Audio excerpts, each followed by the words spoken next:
안녕하세요.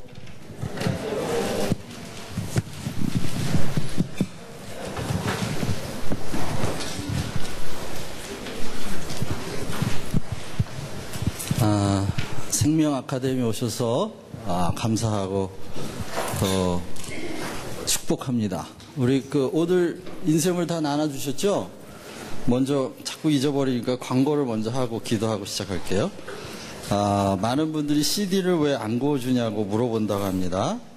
CD는 지금 그 할아버지가 건강 때문에 한국을 가셨어요. 그래서 오실 때까지는 좀 어려울 것 같고요. 대신에 그 동영상을 주사랑 홈페이지에 들어가시면은 주사랑 홈페이지 들어가시면 자동으로 주사랑 패밀리 네이버 블로그로 자동으로 들어가게 됩니다. 거기에 들어가시면은 MP3 파일로 되어 있는 그 소리만 나와 있는 오디오 파일도 있고 또 동영상도 바로 볼 수 있게끔 되어 있다고 합니다. 그러니까 주사랑 홈페이지 어떻게 들어가시는지 아시죠? 그냥 이렇게 검색창에 브라질 주사랑 침례교회 이렇게 치고 검색을 하시면은 제일 위에 주사랑 침례교회 그 검색 결과가 나와요. 그걸 클릭하시면 바로 우리 주사랑 교회로 들어가니까 어렵지 않을 겁니다. 우리 잠시 기도하고 시작하죠. 하나님, 보혈을 지나야만 아버지께로 가는 것을 깨닫게 해주심을 인해 감사합니다.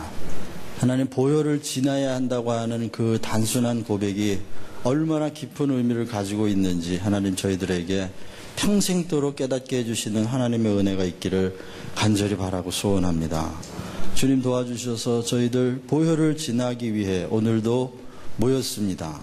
하나님 한 사람 한 사람 주님께서 인쳐주시고 한 사람 한 사람 주님의 큰 사랑을 나타내 보여주셔서 하나님 그 보혈을 지나는 우리의 삶의 그 여정의 의미를 더 깊이 깨닫게 하시는 그리고 열매를 맺게 하시는 하나님의 큰 사랑이 있기를 간절히 바라고 원하오며 예수님 이름으로 기도합니다.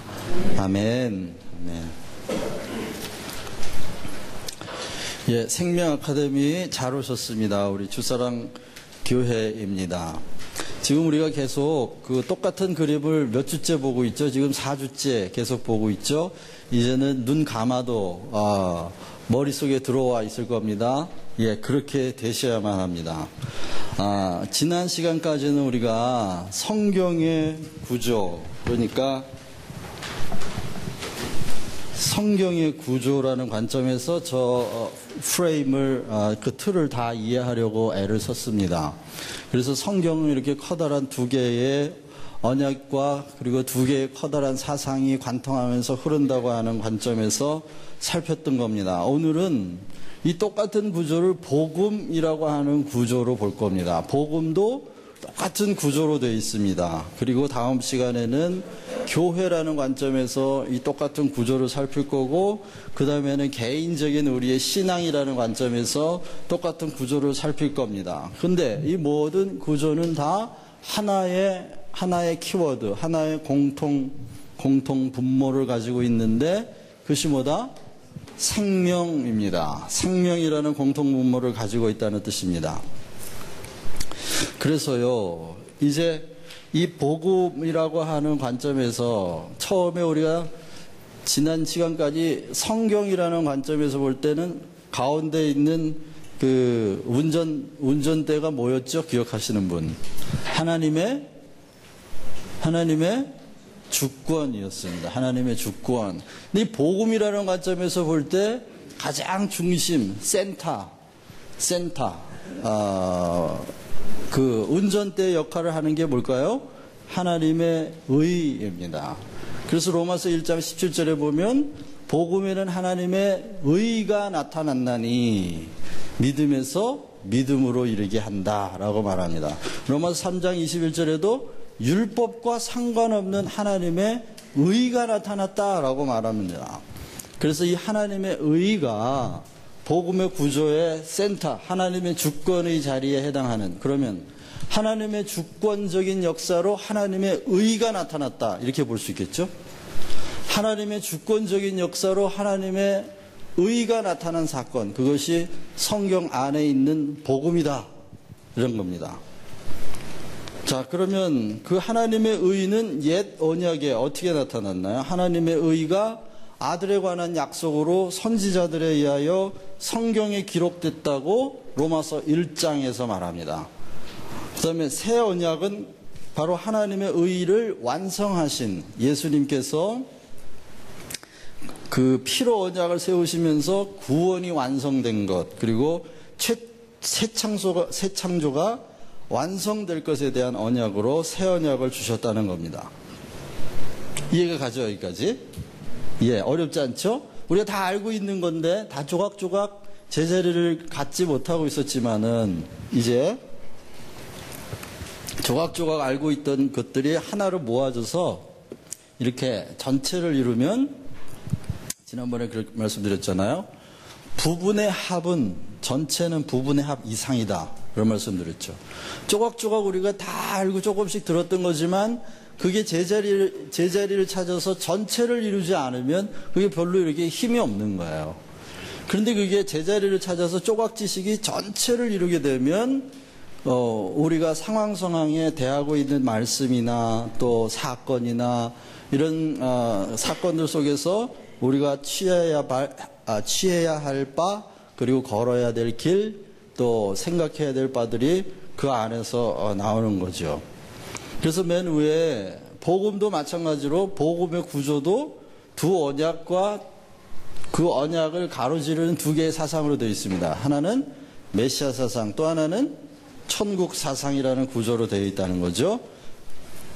예, 이렇게 천국 사상이라는 구조로 되어 있는데, 이제 그 교회의 자동차 그림을 보면 앞에 두 개의 반바가 있어요. 그게 하나가 은혜와 진리인데, 결국 예수 그리스도 안에 충만한 것이 은혜와 진리다 라고 말하는 게 요한복음 1장 14절이잖아요. 말씀이 육신이 되셨음에 독생자의 영광을 보니 은혜와 진리가 충만하더라 말했습니다. 그러니까 복음을 안다, 그 얘기는 은혜와 진리를 알고, 또 하나님의 공의와 사랑, 하나님의 의가 나타났다 그랬잖아요. 복음에는 하나님의 의가 나타났는데, 의를 나타내 주신 그 사건 자체가 하나님의 사랑이라는 거예요. 그러면 은혜와 진리를 볼 때 진리는 뭐냐? 진리가 뭘까요? 진리는 생명의 질서에 대한 깨달음이에요. 진리는 곧 생명의 질서에 대한 깨달음을 깨닫는 것이 진리입니다. 어려워요? 은혜는 뭡니까? 은혜는 죽은 자에게 생명의 약속을 주신다는 것. 그게 은혜. 죽었는데 생명을 주시겠다는 약속. 그 약속 주시는 것이 은혜예요. 또는 죽은 자를 위하여 죽은 자에게 생명의 약속을 주시기 위해 하나님의 아들을 통해 해놓으신 모든 사건, 그걸 다 은혜다, 이렇게 말하는 겁니다. 조금 전에 제가 진리에 대하여 얘기할 때 생명의 질서에 대한 깨달음이라 그랬는데, 예수님이 이런 말씀을 하신 적도 있죠. 진리를 알지니 진리가 너희를 자유케 하리라 그랬습니다. 자, 그런데 한 가지 팁을 드린다면, 모든 진리는 역설로 되어 있어요. 재밌죠? 하나님의 공의와 사랑도 얼핏 보기에는 이게 역설로 되어 있어요. 서로 모순처럼 보이거든요. 그런데 그게 어느 날 모순처럼 보이던 것이 이게 모순이 아니라고 하는 것이 깨달아질 때가 있는데, 그때 여러분들이 모순이라고 하는 그 사고방식, 내가 눈에 보이는 관점에서 자유케 되는 놀라운 체험을 하게 돼요. 혹시 그런 적 있으세요? 전에는 매일 모순으로 보여가지고 A와 B는 다르다, A, B는 틀려, 이렇게 봤는데 어느 날 그 가운데에 공통분모가 쫙 보이면서 이게 모순이 아니었구나, 이게 서로 없으면 안 되는, 서로를 보충하는 것이었구나. 예를 들면 이런 거예요. 모순이라는 말 아시죠? 모순님 창모자 방패 순자예요. 이건 중국의 고대 설화에서 나온 얘기인데, 어떤 사람이 한쪽 손에 창을 들고 이렇게 말합니다. 이 창은 세상에 뚫지 못할 방패가 없습니다. 그리고는 반대쪽에 방패를 탁 들면서 이 방패는 세상에 막아내지 못할 창이 없습니다. 그랬어요. 그런데 그걸 듣고 있던 사람들이 그럼 그 창으로 그 방패를 찔러보면 어떻게 될까요? 그러니까 갑자기 팔던 사람이 당황을 했다는 거예요. 왜 당황을 했죠? 얘기를 듣고 보니까 그게 자기가 한 말이 뭐예요? 모순이야. 역설이에요. 안 맞는 말이라는 거지. 그런데요, 세상에 있는 모든 사물의 구조는 다 이렇게 대립으로 돼 있어요. 하늘과 땅, 빛과 어둠, 남자와 여자. 근데 이게 다 대립으로 보이면 아직 진리가 뭔지 못 깨달은 사람이에요, 이게.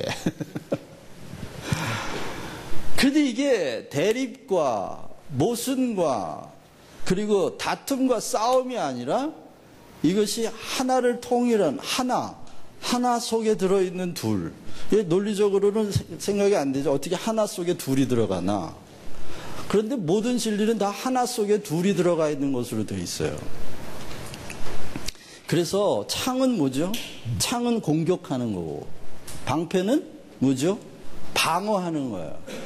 그런데 매일 공격은 공격이고 방어는 방어지 이렇게 생각하던 사람이 어느 날 방어가 가장 강력한 공격이라는 것을 경험해.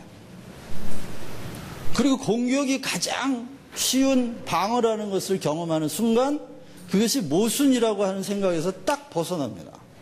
이해가 가세요? 더 이상 이제 창과 방패가 모순으로 보이지 않아. 모순이 모순으로 보이지 않아요. 그럴 때 이 사람은 뭔가 길을 찾아낸 거예요. 왼쪽이냐 오른쪽이냐, 왼쪽으로 가야 되냐 오른쪽으로 가야 되냐, 창을 선택해야 되냐 방패를 선택해야 되냐, 막 그렇게 갈등을 해. 왜? 이게 모순으로 보이고 대립이고 역설이니까 둘 중에 하나를 선택해야 된다고 생각하는데 그게 아니라는 걸 경험해요. 이건 둘 중에 하나를 버려서는 절대로 안 된다는, 그 가운데로 난 길로 가야 돼요. 둘을 다 포용하는 길로 가야 된다는 걸 깨달아요. 그게 진리를 알지니 진리가 너희를 자유케 하리라 하셨던 거 하나님의 말씀이 아주 깊은 속뜻이에요. 예를 들면 보세요. 하나님의 공의와 사랑, 하나님의 공의는 모든 죄를 다 벌하신 거잖아요. 그렇죠. 하나님의 사랑은 모든 죄인을 다 구원하신 거라고요. 그럼 공의가 뭐냐? 공의와 사랑이 서로 대립이 아니라 공의는 하나님의 생명이라고 하는 양면이에요. 생명의 양면. 하나님의 공의는 하나님의 생명의 질서를 바로잡은 사건이라는 거예요. 생각해 보세요. 죄로 인하여 생수의 근원인 하나님으로부터 끊어졌어요. 그러면 생명으로부터 끊어졌다는 말이에요. 그러면 살았다는 거예요? 죽었다는 거예요? 죽었다는 거죠. 그런데 죄가 무슨 뜻이냐? 죄는 의가 없음 이런 뜻이에요. 의가 없는 것, 그게 죄예요. 그러면 죄를 제거하셨다, 불의를 제거하셨다, 생명으로부터 끊어짐을 제거하셨다, 결국 살려내셨다, 그런 말이에요. 그러니까 하나님의 공의는 다른 말이 아니고 생명의 질서가 인간의 죄로 말미암아 뒤집어져 있었는데, 그렇죠? 인간이 자기가 하나님 자리에 올라가려고 했다는 건 뭐예요? 피조물이 창조주의 자리에 가고 싶어 했잖아요. 그게 뭐죠? 생명의 질서가 뒤집어져 있었다는 거죠. 그런데 하나님이 아들을 통하여 그 죄를 제거하심으로써 창조주는 창조주의 자리에, 피조물은 피조물의 자리에, 제자리에 돌아가게 하시는 사건이 하나님의 공의, 생명의 질서를 바로잡으신 사건이 하나님의 공의. 그래서 복음에는 하나님의 의가 나타난다니 라고 선포했을 때 바울의 마음속에는 그렇게 온 우주의 창조주와 피조물 사이에 어그러진 생명의 질서가 바로잡혔다, 그것을 말하고 있는 거예요. 그렇기 때문에 이렇게 깨닫지 않으면 구약에 나오는 사건들, 예를 들면 여호수아가 정복 전쟁을 하죠. 이제 가나안 땅에 들어가면서 정복 전쟁을 하는데 하나님이 뭐라 그러시냐면 새끼들, 짐승의 새끼까지 다 죽여라 하고 말씀해요. 사람은 물론이고 짐승